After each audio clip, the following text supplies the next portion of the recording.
Marilah kami masuk di dalam doa. Bapa yang kami sembah di dalam nama Tuhan Yesus Kristus, terpujilah namamu senantiasa. Engkau memberikan kesempatan kami untuk berkumpul beribadah di hadirat-Mu, juga untuk mendengarkan dari firman-Mu. Biarlah Engkau yang mengambil alih mulai saat ini, sehingga baik membawa firman maupun pendengar firman semuanya ada di dalam kuasa-Mu. Roh Kudus yang bekerja di dalam hati kami, membukakan hati kami, sehingga firman tidak kembali dengan sia-sia. Di dalam nama Tuhan Yesus Kristus, Tuhan dan Juru Selamat kami sudah berdoa dan mengucap syukur. Haleluya, amin. Silakan duduk. Saudara-saudaraku, waktu ini berjalan dengan cepat sekali ya. Kita sekarang sudah sampai pada bulan yang kelima dengan cepat sekali, berputar terus, dan pada waktunya nanti kita akan tahu mengapa Tuhan itu mempercepat waktu. Karena hari-hari yang jahat ini makin lama makin nyata nampak di sekitar kita. Ya. Pada pagi hari ini, judul dari khotbah yang firman yang saya beritakan adalah murid yang berkenan di hati Tuhan. Saudara-saudaraku, kita semua ini murid. Tuhan selalu mengingatkan kepada murid-muridnya, mengajar selama 3 tahun lebih itu di situ. Dan sekarang dia mengajar lewat firman-Nya di dalam bimbingan dari Roh Kudus. Jadi antara anak Tuhan, jemaat di tempat ini dengan Yesus itu ada hubungan yang intim, yaitu hubungan antara guru dan murid. Kita buka satu ayat di dalam Yohanes pasal 13 ayat yang ke-13. Yohanes 13 ayat 13 ini menerangkan mengenai apa yang akan katakan bakat hari ini. Kamu menyebut aku guru dan Tuhan, dan katamu itu tepat, sebab memang akulah guru dan Tuhan. Tuhan Yesus itu memang Tuhan kita, seperti yang dibawakan oleh pimpinan pujian. Raja yang besar, Raja yang agung, Tuhan selama-lamanya adalah Tuhan kita, Juru Selamat kita. Tetapi dia mempunyai satu predikat yang lain antara dia dan kita, itu adalah antara guru dan murid. Jadi kalau antara guru dan murid berarti dia mengajar sebagai seorang guru. Guru yang baik itu akan memberikan semua yang dia tahu kepada murid-muridnya. Saya dulu pernah mempunyai seorang guru yang mengajar dan mengatakan, kalau kamu jadi murid saya, besok kamu harus mengerti apa yang saya punya.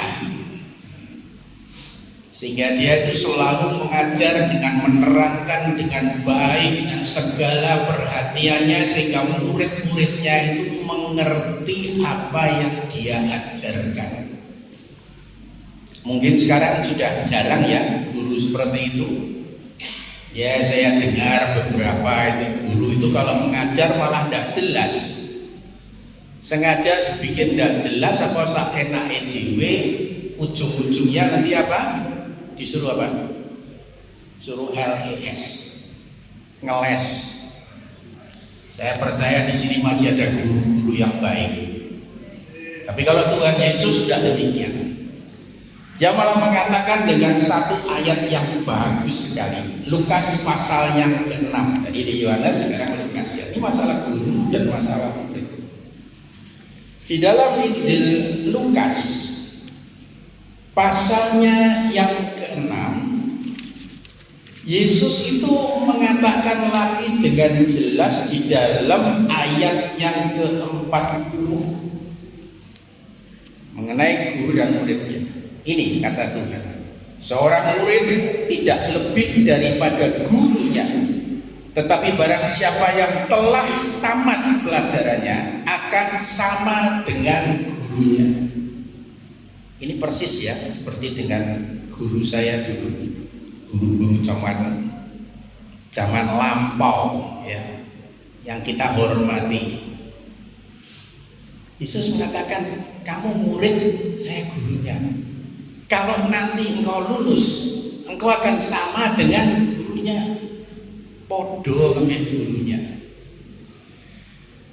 Saudara-saudaraku, inilah yang sering kali kita lupakan, bahwa kita ini sebagai murid seharusnya kita ini belajar dengan baik sehingga kita ini pengetahuannya sama dengan gurunya. Bisa gak itu? Bisa loh. Sekarang guru kita ada di mana? Guru kita ini ada di dalam firman Tuhan ini. Yesus sudah naik ke surga, tapi dia meninggalkan firman Tuhan kepada kita yang dipelihara oleh dia, oleh kuasa Roh Kudus. Ini dipelihara selama sekian ribu tahun ya, 2000 tahun. Firman Tuhan ini dipelihara oleh siapa? Oleh Roh Kudus. Kalau firman Tuhan ini tidak dipelihara oleh Tuhan, firman ini mungkin sudah nggak ada lagi. Saudara kalau membaca sejarah dari Alkitab ini, Alkitab ini pernah dihancurkan oleh satu negara, nggak boleh dibaca. Sebab katanya ini merupakan suatu candu yang merusak. Nah, bahkan ada lagi yang melarang membaca Alkitab. Alkitab tidak boleh dibaca, sebab kalau dibaca dengan pengertian yang salah nanti akan menyesatkan. Itu sejarah kok, tidak bisa ditipu, tidak bisa dihilangkan. Jadi Alkitab ini sebenarnya kalau nggak dipelihara oleh Tuhan, dia sudah lenyap dari dulu. Tapi Yesus mengatakan, langit dan bumi akan berlalu, firman-Ku kekal sampai selama-lamanya. Inilah ajaibnya Tuhan. Nah, saudara-saudara, sekarang kita tahu guru sama murid. Ya, kita ini murid, Tuhan Yesus adalah guru. Apa sebetulnya yang diinginkan oleh guru? Tadi kan judulnya mengatakan apa yang berkenan di hati Tuhan atau guru kita itu untuk murid-muridnya. Saudara mungkin berpikir, oh Yesus ya tentunya mengajar. Kita sudah selama rentetan khotbah dalam bulan-bulan yang lalu kan diajar supaya taat, mengasihi, melakukan firman-Nya, menjaga kekudusannya, itu semua. Amin, itu betul ya, benar, itu betul. Tapi mari kita pelajari, kenapa guru atau Tuhan kita ini menginginkan kita melakukan ini dan sebagainya itu. Kita baca saja di dalam kitab Yeremia pasalnya yang ke-7 ayatnya yang ke-23. 21 sampai 28 nanti baca aja di rumah. Perikop ini judulnya adalah melawan ibadah tanpa kesetiaan. Nah, ayat ke-23 ini yang saya baca. Hanya yang berikut inilah yang telah kuperintahkan kepada mereka, ini pada bangsa Israel ya. Dengarkanlah suaraku, maka aku akan menjadi Allahmu dan kamu akan menjadi umatku, dan ikutilah seluruh jalan yang kuperintahkan kepadamu. Sampai di sini benar ya. Oh, jadi Tuhan itu menginginkan kita ini mengaku Dia adalah Allah, Tuhan kita, menjadi umatnya dan mengikuti seluruh jalan. Kan firman mengatakan pikul salib, sangkal diri dan ikutilah aku. Benar kan? Tapi saudara tahu kata-kata yang terakhir ini apa? Inilah yang sebetulnya menjadi keinginan Tuhan, supaya kamu berbahagia. Saudara tahu, Tuhan itu memberikan kepada kita firman-Nya, mengajar kepada kita supaya kita taat, bertobat kalau melakukan dosa dan sebagainya itu, kemudian mengikuti jalannya, taat pada firman-Nya, mempelajari firman-Nya, semua mengasihi sesama manusia dan sebagainya. Tujuannya cuma satu, saudara. Keinginan Tuhan itu satu, dan itu adalah yang kadang-kadang kita lupakan. Banyak orang kalau mendengar firman Tuhan, wah firman ini berat bagi saya tidak sanggup melakukan ini, saya sudah melakukan tapi gagal berkali-kali. Tuhan itu baik, sangat baik. Berkali-kali kita gagal, Dia mengangkat. Firman-Nya mengatakan bulu yang terkulai tidak akan dipatahkan, tidak akan dipotong, itu tidak, karena Dia adalah muridnya. Dan guru itu selalu mengangkat murid-muridnya, mengangkat semangatnya. Mau tahu contohnya? Ada ya, Elia. Nabi Elia itu adalah nabi yang berapi-api, semangatnya luar biasa. Tapi sekali waktu bisa jeglek ya, bisa ngelek, dan dia takut, ketakutan dan lari. Nah, pada saat Elia itu lari ketakutan melawan Ratu Jezebel, ini saudara saya pernah kan dengar ceritanya seringkali. Elia yang begitu hebatnya itu ketakutan. Apa kata Tuhan? Apa Tuhan langsung mengatakan begini, "Hai Elia, kenapa kau jadi pengecut? Kamu bukan muridku lagi kalau pengecut." Tuhan mengatakan begitu? Enggak. Tuhan itu dengan lembut ya mencari Elia. Mengapa kamu di sini? Diberi nasihat. Ketika dia mengatakan, aku tidak ada lagi yang mengikuti kau Tuhan, tidak ada lagi yang taat kepada Tuhan. Tuhan menjawab, aku masih menyisakan 7.000 orang percaya. Jadi guru itu selalu apa? Guru itu selalu mengangkat semangat, mengangkat kepercayaan, mengangkat iman dari murid-muridnya, tidak menjatuhkan atau menekan. Dan inilah guru yang baik, sehingga Elia akhirnya bangkit kembali. Banyak kali Daud di dalam Mazmurnya juga berkali-kali dia merasakan patah hati, ketakutan, hilang semangat, rasanya mau mati dan sebagainya. Tapi berkali-kali Tuhan itu mengangkat dia kembali. Itulah Tuhan yang merupakan Tuhan, tapi juga guru kita. Guru itu akan mendidik, tidak akan dengan kata-kata yang jelek, tapi dengan kata-kata yang mengangkat semangat kita. Saudara-saudara ada di sini, apakah karena pernah kita patah semangat? Pasti pernah, ya kan? Malah ada yang mengatakan, oh gerejanya kok tambah nipes. Saya tidak setuju dengan kata itu. Itu bukan kata-kata yang membawa iman kita naik ke atas, tapi justru menjatuhkan iman kita ke bawah.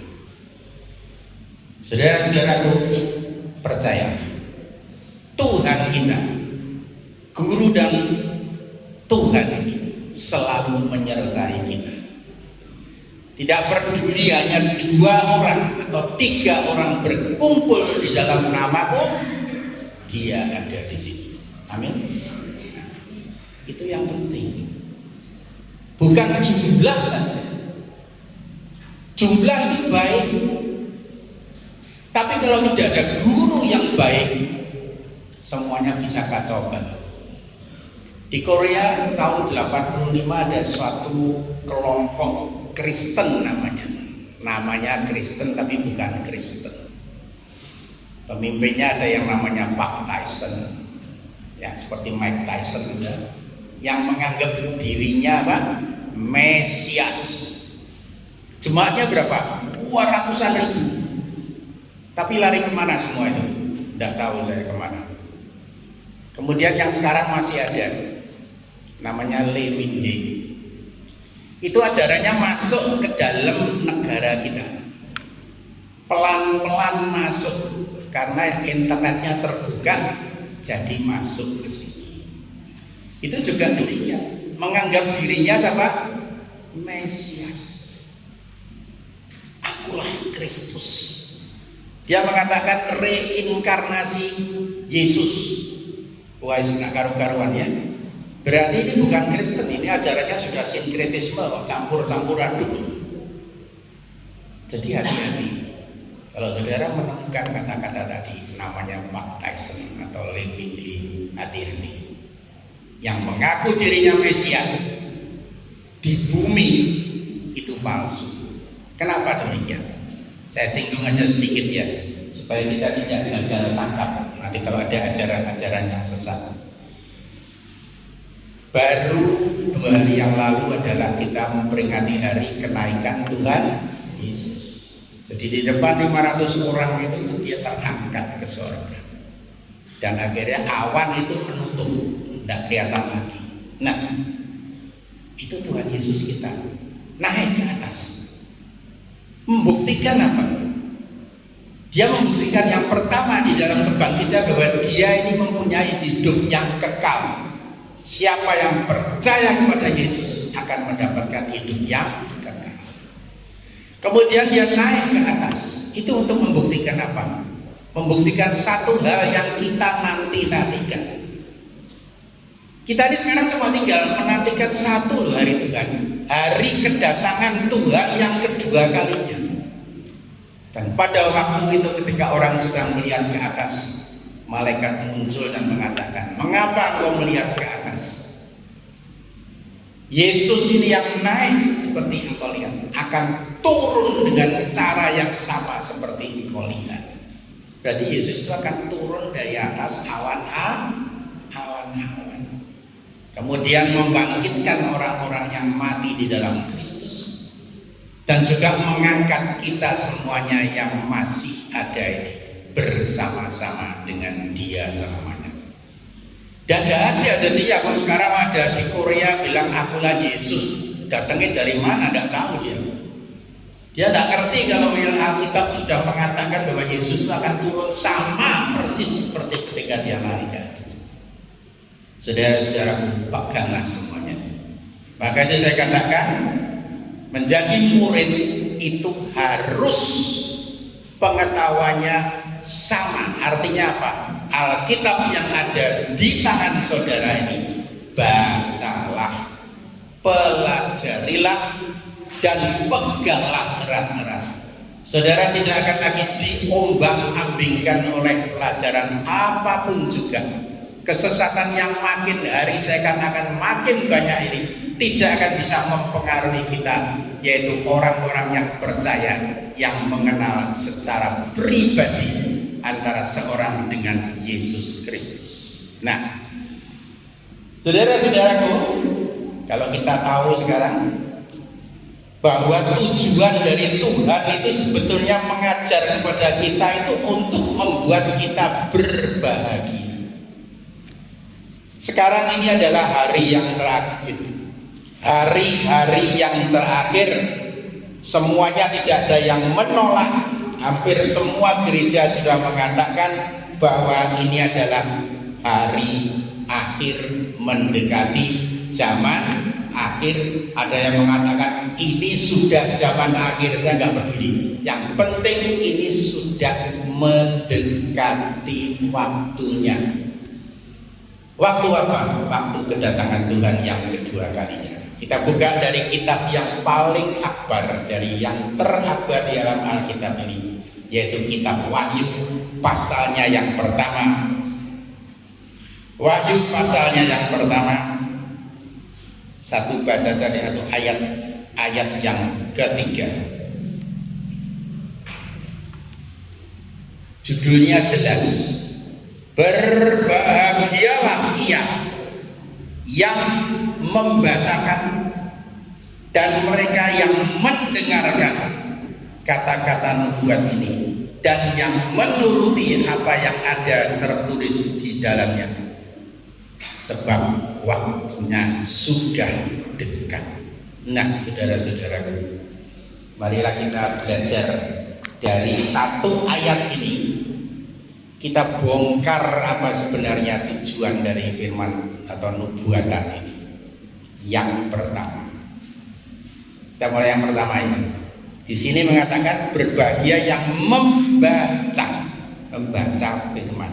Membacakan atau membaca itu berbahagia. Duh. Saudara-saudaraku, kenapa kok bisa membaca sudah berbahagia? Karena firman Tuhan itu mengatakan begitu, yang membacakan aja sudah berbahagia lalu. Saudara membaca meskipun tidak ngerti artinya, saudara akan mendapatkan tuntunan Tuhan dan berbahagia. Kalau saudara bisa mengerti. Saudara mungkin bertanya, loh, saya sudah baca berkali-kali, kok saya tidak mendapatkan berkat atau sedikit mendapatkan berkat?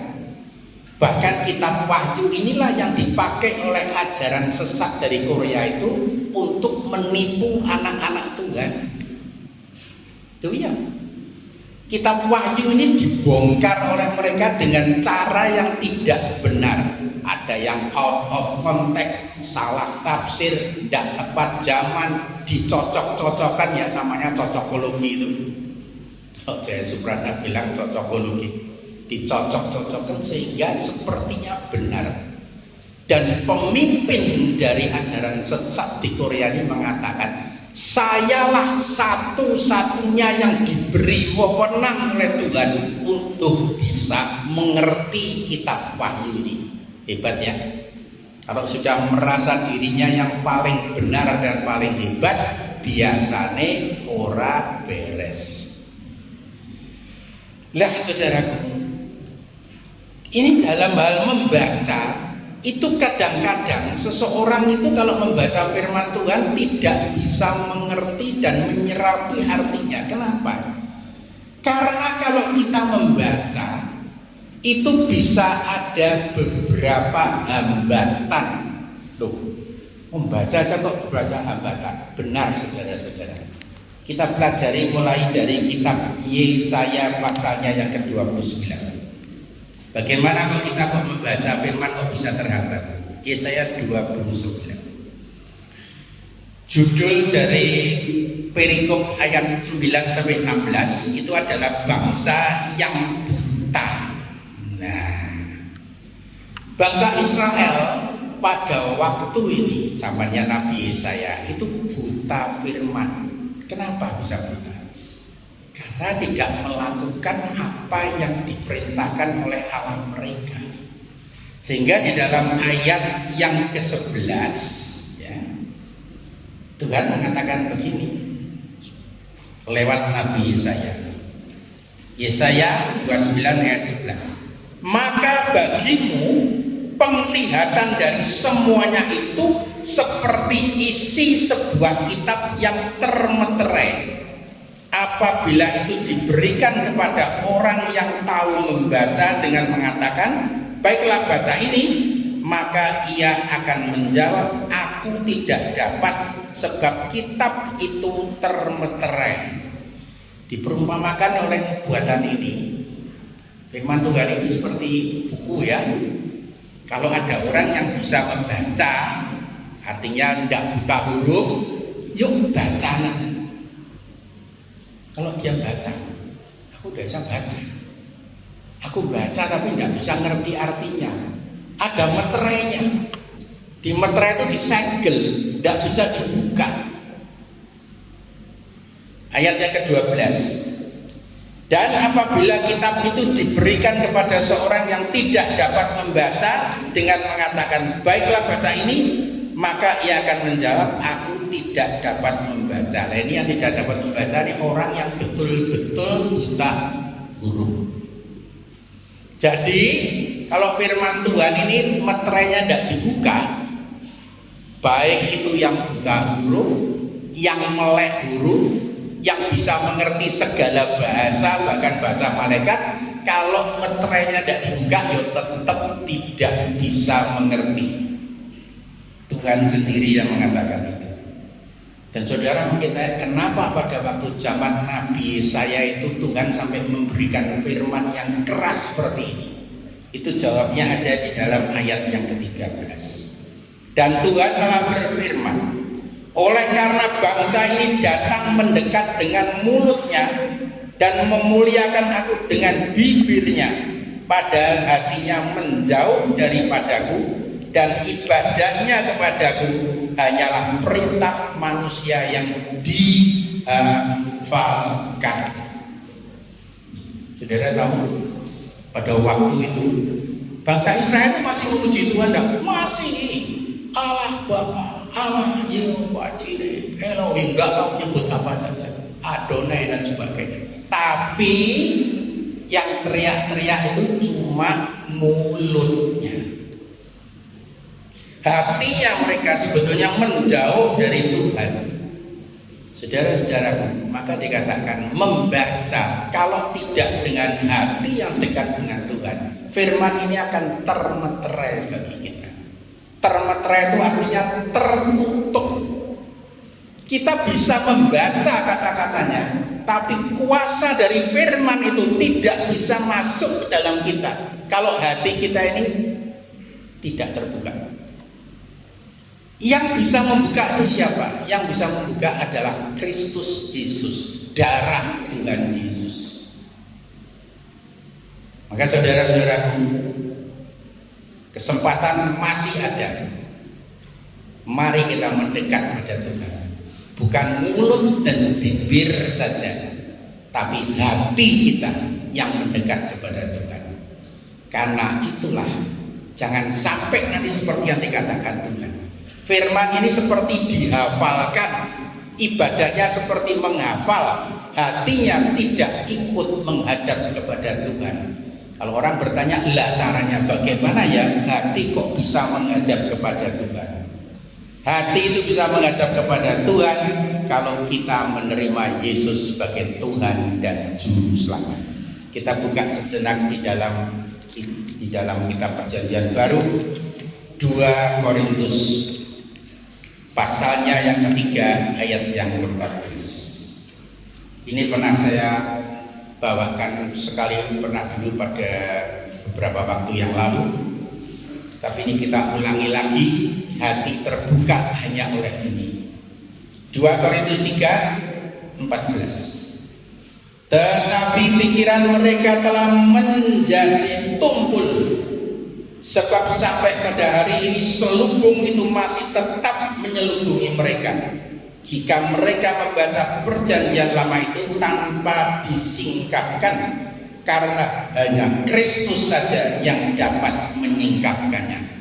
Jadi kalau tidak dibuka oleh Kristus, tidak mendekat pada Yesus, kitab perjanjian lama ini sepertinya blank, ya, kosong, tidak bisa dibaca, dimeteraikan.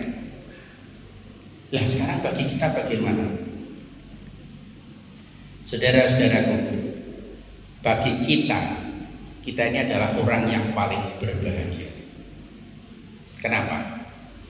Begitu saudara mengakui Yesus Kristus adalah Tuhan dan Juru Selamat, dan tidak ada keselamatan yang lain yang bisa didapat kecuali lewat Tuhan Yesus, itu darah Yesus akan membuka meterai ini, sehingga firman Tuhan ini terbuka bagi kita semuanya. Kita akan lengkap bisa mengerti firman Tuhan, baik perjanjian lama maupun perjanjian baru. Ya, ada satu ayat di dekatnya nih, 2 Korintus 4 ayat 3 dan 4. Kenapa kalau masih belum bisa, sudah dibukakan oleh darah Yesus, tapi masih belum bisa terjawab dengan ayat di sampingnya, 2 Korintus 4 ayat ketiga dan ayat yang keempat. Ini bagi kita semua ya, bagi orang yang sudah jadi orang Kristen katanya. Jika Injil yang kami beritakan masih tertutup juga, nah ini sekarang buat kita semua ya, aku kok gak ngerti ya, nek baca firman Tuhan itu rasanya kok arep kudu ngantuk. Banyak kan gitu.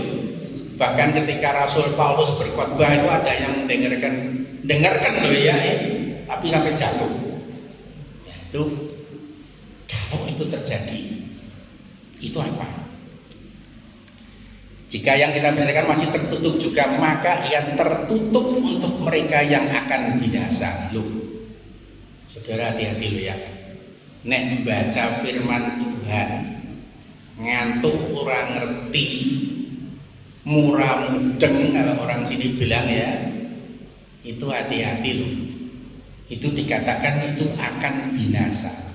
Ayat 4, yaitu orang-orang yang tidak percaya, yang pikirannya telah dibutakan oleh ilah-ilah zaman ini, sehingga mereka tidak melihat cahaya Injil tentang kemuliaan Kristus yang adalah gambaran Allah.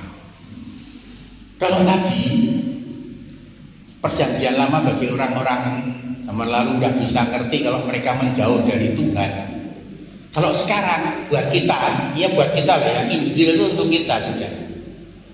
Kok sampai ya sudah ke gereja, keliling KKR, tumpang tangan sama pendeta-pendeta besar, kok masih belum mengerti juga? Saudara harus tahu, dikatakan oleh firman ini, mereka yang masih tertutup itu untuk mereka berarti itu termasuk yang akan binasa. Bukan saya mengatakan, saya nyumpahi, bukan saya, tapi firman Tuhan. Jadi saudara-saudaraku, berarti apa? Kita belum mendekat pada Yesus. Kalau kita sudah dekat pada Yesus, pasti kita akan bisa membaca dengan terbuka. Tidak ada lagi meterai yang tertutup, karena Yesus mencucurkan darahnya di kayu salib, menebus dosa kita, membuka meterai Allah, sehingga kita bisa mengerti firman Tuhan. Kita lanjutkan. Nah, itu baru satu ya, membaca. Jadi membaca itu perlu membuka meterainya supaya bisa dibaca, selubungnya itu bisa diangkat, bisa mengerti caranya apa, dekat kepada Tuhan, datang memuji Tuhan bukan dengan bibir dan mulut, tapi dengan hati yang percaya. Lanjut. Itu yang pertama, membaca. Yang kedua, mendengar. Tadi kan dikatakan yang berbahagia adalah yang membaca, mendengar. Yang kedua, mendengar. Mendengar itu juga sama. Kita bisa mendengar, tapi hati kita itu tidak bisa mendengar, karena kita tidak mempunyai khusus setelan frekuensi kita kepada apa yang kita dengar. Ini kalau diumpamakan itu seperti orang mendengarkan radio. Karena saya kebetulan itu hobinya radio, jadi saya lihat-lihat murid Tuhan ini kudu koyo wong nyetel radio. Ya. Nah, kalau kita itu mendengarkan radio, cari misalkan suara Bahtera Yuda, kan, Wijaya yang suka lagu-lagu yang oldies. Kalau meleset bagaimana? Suaranya ya kacau balau, itu nanti harus dipaskan ya. Namanya itu serobit, masuk dalam frekuensinya, baru bisa mendengar dengan jelas. Di dalam Matius pasal yang ke-13 kita baca ada dua ayat di sini yang menerangkan mengenai ini, 14 dan 15. Ayat 14 15 Matius 13. Begini firman Tuhan. Tuhan juga mengatakan lagi menggenapi nubuatan dari Nabi Yesaya.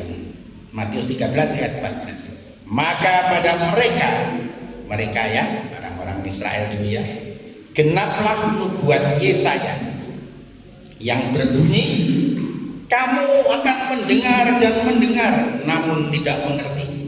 Kamu akan melihat dan melihat, namun tidak menanggap. Nah ini, tidak ngerti dan juga tidak menanggap. 15. Sebab hati bangsa ini telah menebal dan telinganya berat mendengar dan matanya melekat tertutup, supaya jangan mereka melihat dengan matanya dan mendengar dengan telinganya dan mengerti dengan hatinya, lalu berbalik sehingga aku menyembuhkan mereka.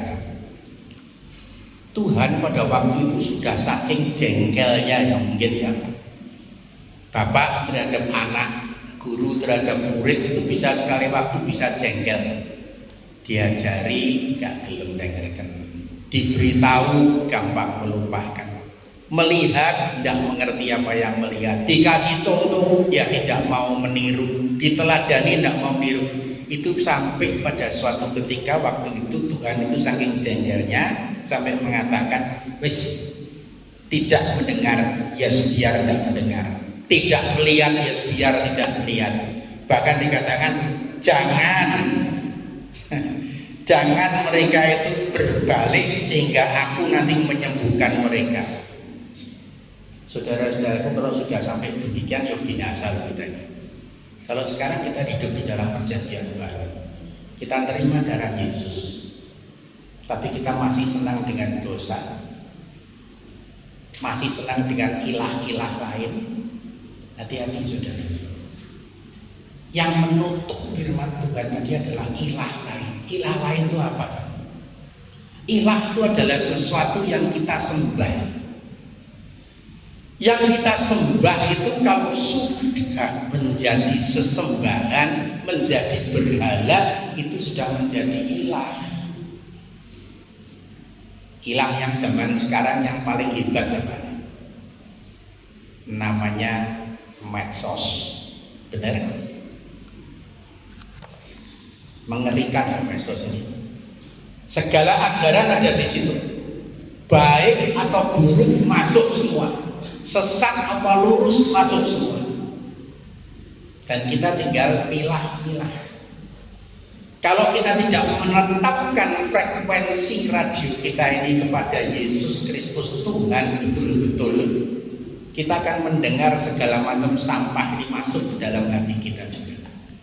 Dan itu akhirnya apa? Membikin kepercayaan kita kepada Kristus Yesus Tuhan itu menjadi lama-lama menjadi dingin dan akhirnya menghilang dan kita tersesat. Maka dikatakan kalau kita tidak bisa mengerti Injil karena kita kemudian percaya dengan ilah-ilah yang lain ini, kita adalah orang-orang yang binasa.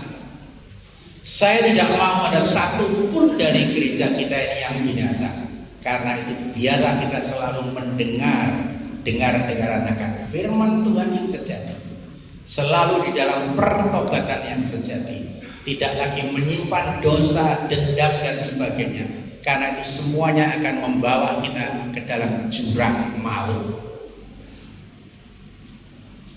Itulah mengenai ilah. Tuhan juga sudah pernah mengatakan di dalam kitab Ulangan, tidak usah dibaca ya, mengatakan jangan ada ilah atau Allah lain di hadapan. Jangan ada yang lain di hadapan. Kita tidak boleh lagi menyembah berhala itu. Entah itu sesembahan, entah itu materi, entah itu kedudukan, kekayaan, segala sesuatu itu akan lenyap. Hanya firman Tuhan yang kekal sampai selama-lamanya. Berpeganglah pada yang kekal. Karena dunia dan segala isinya pada suatu waktu akan lenyap. Hanya Yesus yang kekal sampai selama-lamanya. Itu mengenai mendengar. Jadi pertama membaca, kedua mendengar, dan yang ketiga adalah mentaati. Saudara sudah tahu kan ini? Sudah sering dibawakan di sini.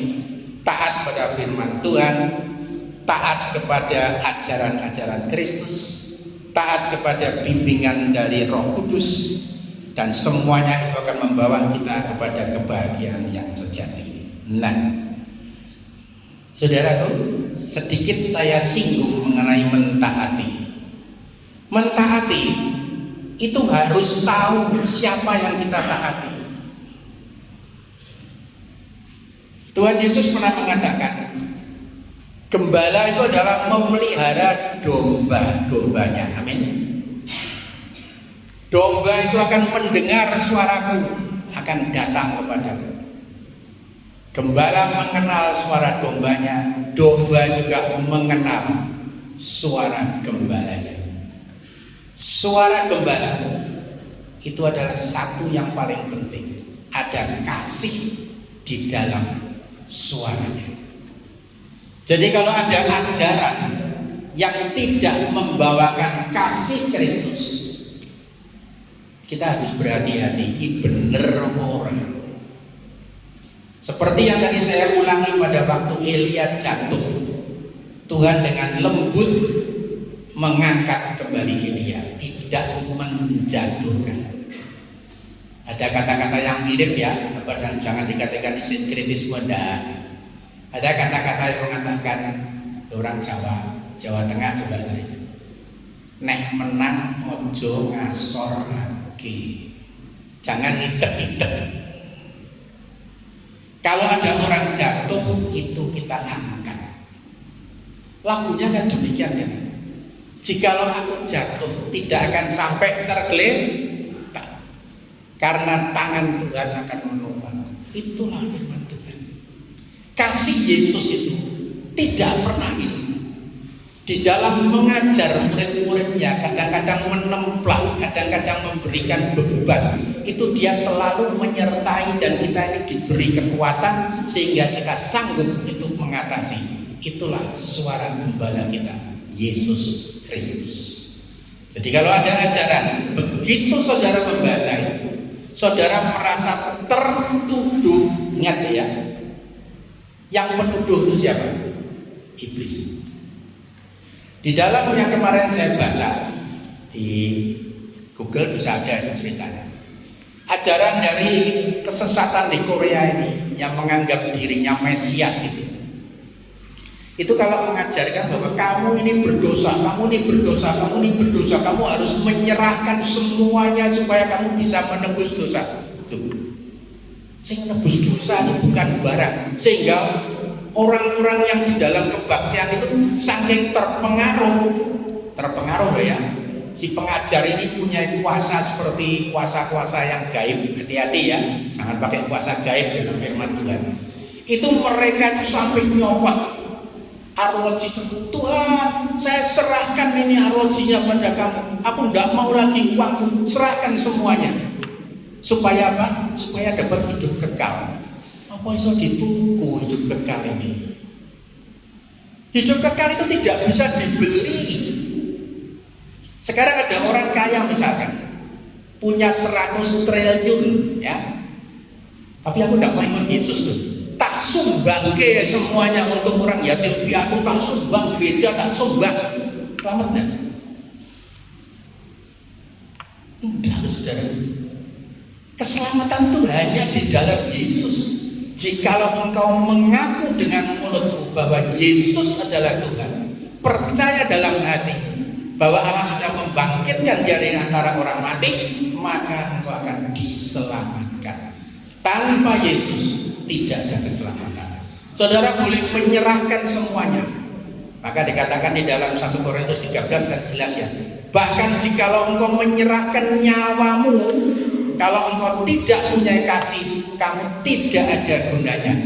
Bisa bicara dengan segala bahasa, pinter luar biasa, tapi tidak punya kasih, tidak ada gunanya. Dan kasih itu siapa? Kasih itu adalah Yesus.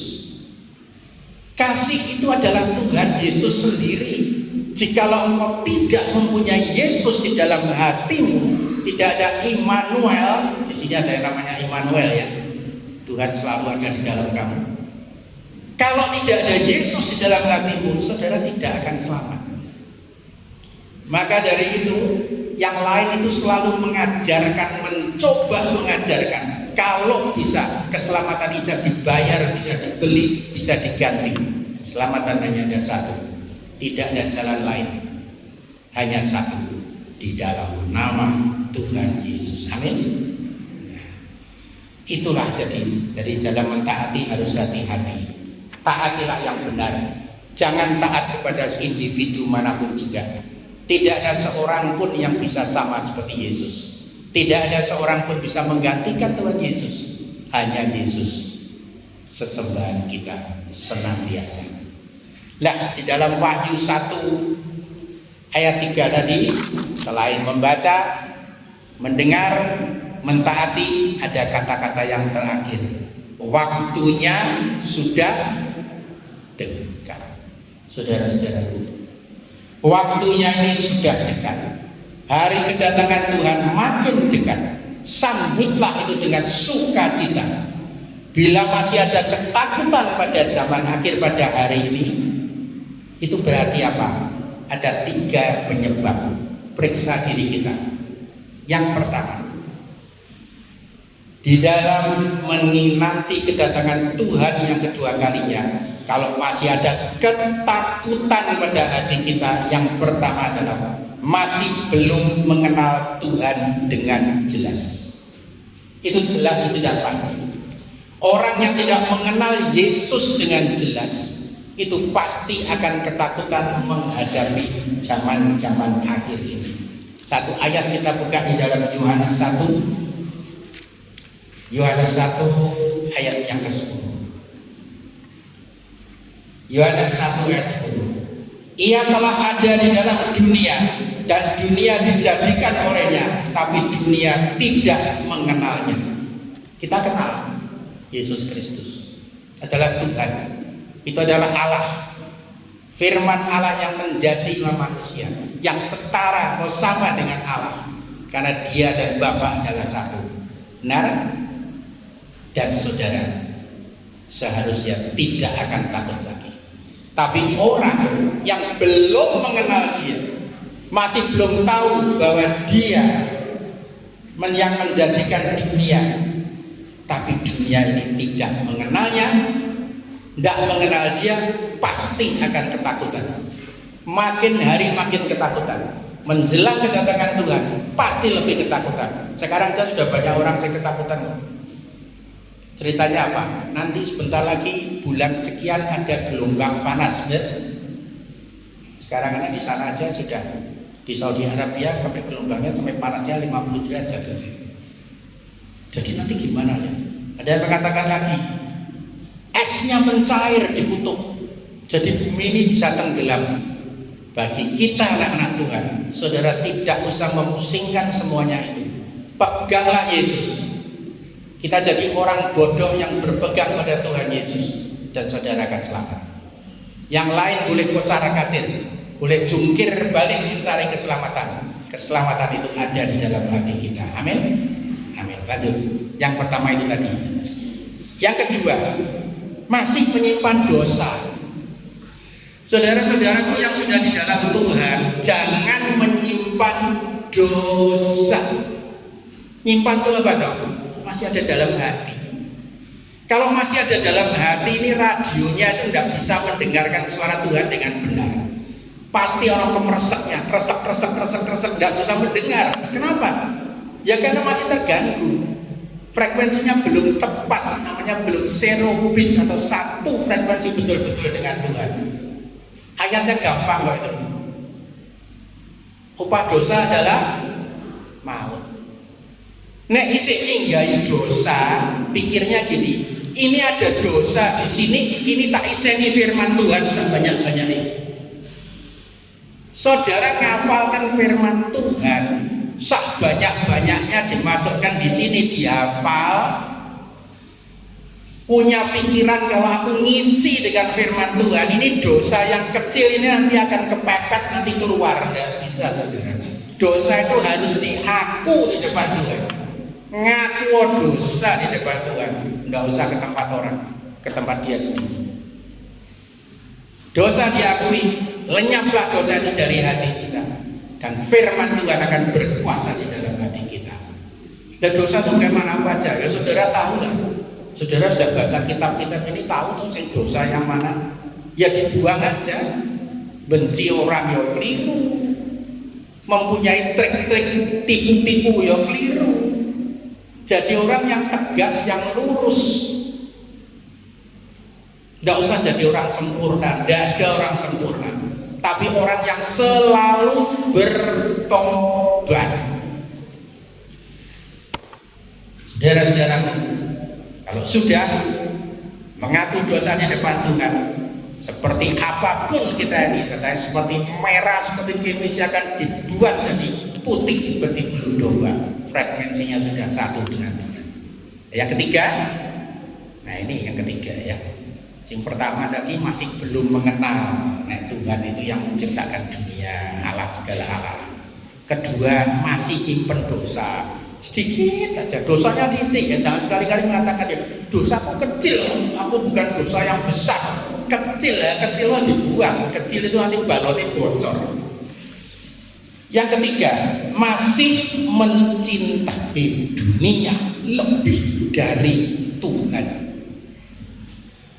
Buka ya satu ayat supaya jelas firman ini. Ulangan pasalnya yang ketiga.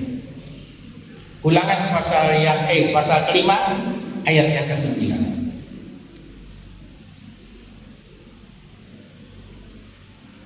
Nah, jangan sujud menyembah kepadanya, ini Allah-Allah lain atau patung-patung dan sebagainya, atau beribadah kepadanya. Termasuk duit loh ya, duit ya ada orang beribadah loh. Setiap hari ditumpangi tangan dalam nama Tuhan Yesus, naik namun jumlahnya ya. Ada yang ngajarkan gitu, pernah saya dengar itu. Saudara kalau pegang buku tabungan taruh di sini dalam nama Yesus diberkati.